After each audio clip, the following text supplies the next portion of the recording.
So last class, we'd wrapped up our coverage of sequential streams, and now it's time to turn our attention to parallel streams. The next programming assignment in the class will be a parallel streams programming assignment, so you'll have to be accustomed to that. So we'll talk about some of the aggregate operations that we've discussed earlier in the context of sequential streams, things like map and filter and so on, as well as collect. And then we'll talk about how those aggregate operations can be applied in the context of parallel streams. So just a quick recap. A Java stream is a pipeline of aggregate operations that processes a sequence of elements, sometimes known as values or data. They could be objects too.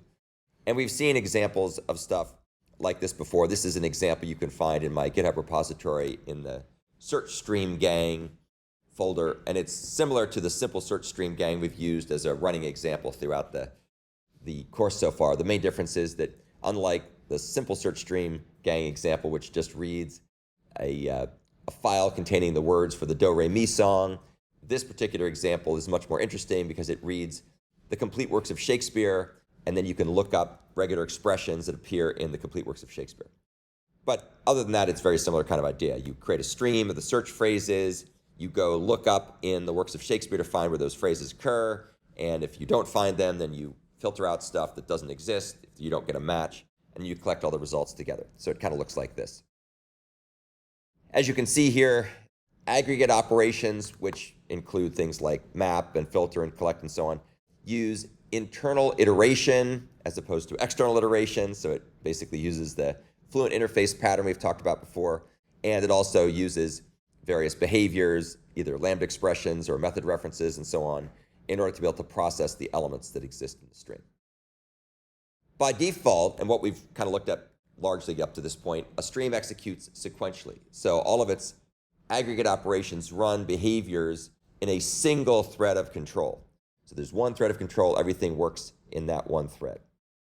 When we move to parallel streams, in contrast, the data source is partitioned up into chunks, and then those chunks will run in parallel in the common fork join pool. And I show there being a couple of threads here, and in reality, there's typically as many threads, roughly as many threads as there are cores on your computer.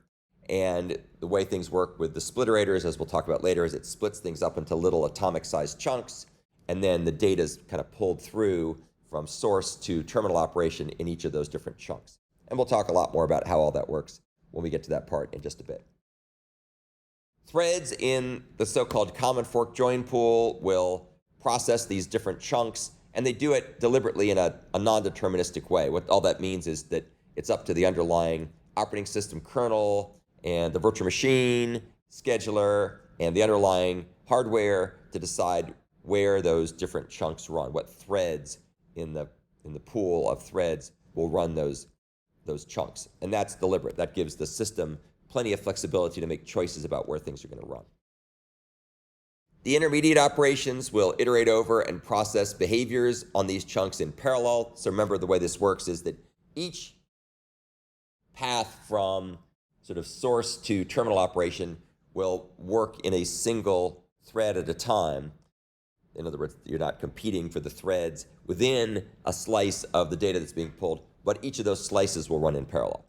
So as a consequence, you get a nice big speed up, especially for things that are so-called embarrassingly parallel, which means there's plenty of opportunity to run them without any interference from other tasks that are dependent on the data. And then the terminal operation, the thing at the end of the stream, will combine the chunks into a single result. That's the combine or join or merge phase, which we've talked about before.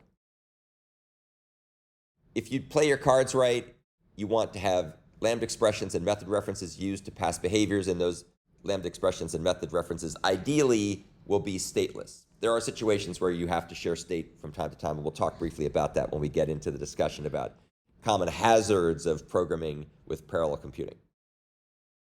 And ideally, you want minuscule changes in your code to transition from parallel to sequential, or from sequential to parallel streams, or the other way around for that matter.